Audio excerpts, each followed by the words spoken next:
before we get to the big news of the impeachment, I want to start off with this clip.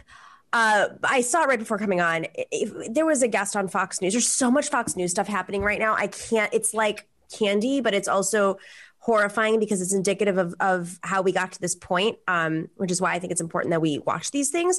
So one of the guests on Fox News is an evangelical Christian radio host and naturally a financial advisor. His name is Dave Ramsey. And I mentioned financial advisor because he talks about these stimulus checks and whether or not people really need them. Let's play that clip. Well, to start with, we need to understand we got $1.7 trillion in student loan debt. $192 billion out of that. Not so much. Let's do some ratios, folks. If we're going to do math, we probably ought to play math. Now, on top of that, when you dig into it, the whole idea that student loans being forgiven is going to stimulate the economy, that assumes that people were getting ready to pay them off this year and instead would use that same $40,000 that they were getting ready to pay off their student loan and stimulate the economy with it. Again, that's economic hogwash. It's smoke and mirrors. It's simply not going to happen. Dave, I just think there's a moral hazard doing this. You're young, absolutely. You signed a financial contract. You have an obligation to pay that money back. Absolutely. Well, listen, there's some situations where folks are hurting, and this thing has it's gotten completely out of hand. Yeah. I mean, there are people's lives who have been destroyed by this program. Somebody needs some relief somewhere. I'm fine with that. But this has nothing to do with really helping people. This is a political gimme by progressives simply trying to buy votes. And we know that because when you go from $10,000 in forgiveness to $50,000 in forgiveness, the people who benefit are not lower income people. The vast majority of people that have an average income or less have less than $10,000 in student loan debt. The vast majority of people who would be blessed by moving it from 10 to 50 are high income earners. So again, this is all political rhetoric. It's not Dave, reality. You come from an interesting perspective. You talk to Americans across the country every day on your radio program. Yeah. What do you believe is the right number or the right answer for the next stimulus It's getting check? better, guys. Well, I don't believe in a stimulus check because if $600 or $1,400 changes your life, you were pretty much screwed already. You got other issues going on. You have a career problem, you have a debt problem, you have a relationship problem, you have a mental health problem. Something else is going on if $600 changes your life. And that's not talking down to folks. I've been bankrupt. I've been broke. And I work with people every day who are hurting. I love people. I want people to be lifted up. But this is, again, it is just political rhetoric, and it's just throwing dollars out there. It's peeing on a forest fire. Everyone's just like, there's so much to this. Listen, guys, all you got to do, if you're struggling, if you got some student loans, if you got like 300,000 in student loans, just start a church and a radio show and become a financial advisor and be white. And you will be fine too. Why did you do that to us? I know that was a lot. That was a lot all at once. I don't know if I can forgive you for that. Because this is what's happening. It's important. Like, Donald Trumpism is not going away. And Fox News has been losing. There's more. Oh, wait, you've got more coming, guys. No. They've been losing their minds. But this is also what Joe Biden watches. Like, you have to keep in mind, like, we got to watch as progressives because that's what they're watching. They're reading the Wall Street Journal. They're reading the Financial Times. They're watching Fox News because that's kind of like where they're pressured. I mean, but this is classic, just sort of the Republican worldview, as incoherent as it is. This doesn't feel like Trumpism to me. This is the regular stuff. Yeah. And I think it just shows you, at the heart of it, like, yes, there's this big ideological divide between like the Trump Republicans and these, Lincoln Project Republicans or whatever.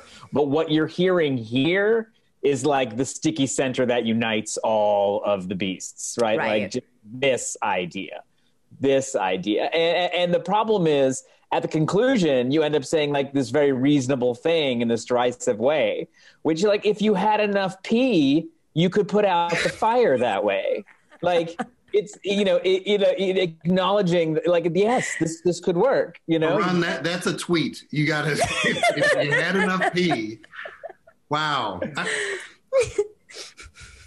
I'm speechless. All right, Rep, you are fighting these guys in the Capitol. I mean, like that's the reality is like these are the people that we are fighting. These are the messages that are coming at us, not just on the Republican side, but on the Democratic side with less of this insanity. Not Chuck Schumer. I mean, what was interesting about that was he said something about like this is just progressives trying to buy votes.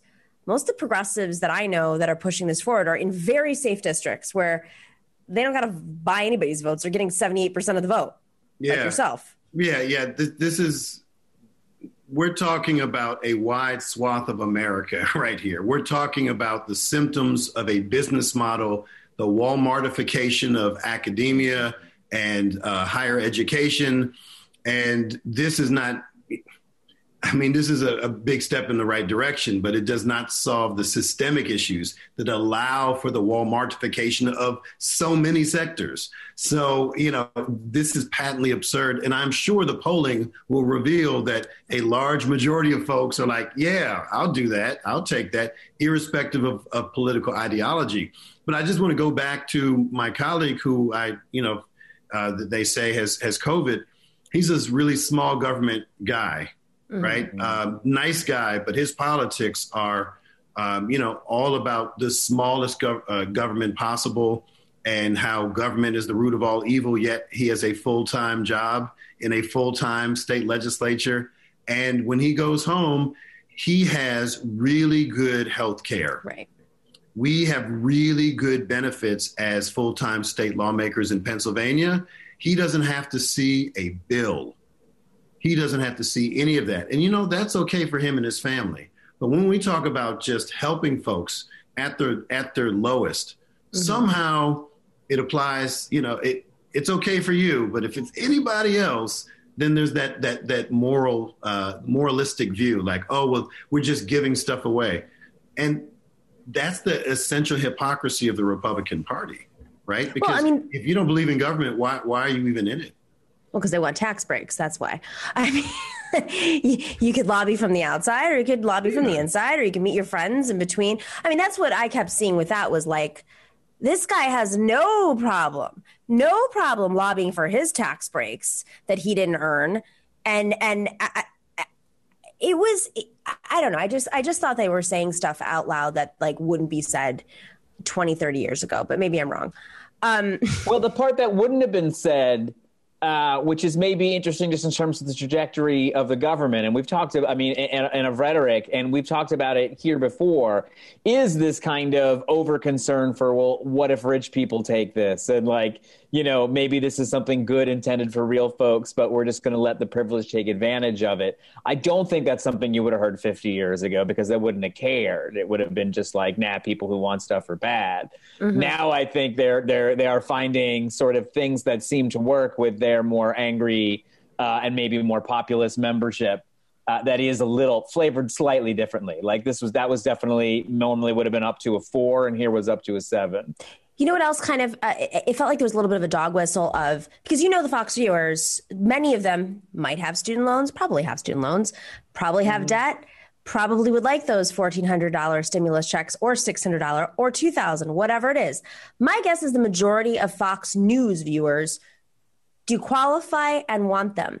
But the way that he is saying is more like, no, but it's those other people. It's the illegals. It's the people of color. It was a dog whistle. So again, it's this like pitting, them versus the others that are stealing their jobs, whatever. It's another version of that I feel like we're easing into. Thanks for watching and listening to The Nomiki Show. But remember to click like and subscribe on YouTube and please share on social media. If you're not already a patron, please join us for as low as $5 a month on patreon.com/The Nomiki Show for early and special content. That investment makes a huge difference. We are not corporate media raking in the dough.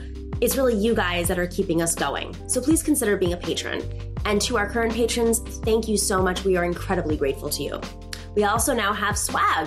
So check us out on thenomikishow.com to get your mugs, your totes, and your stickers.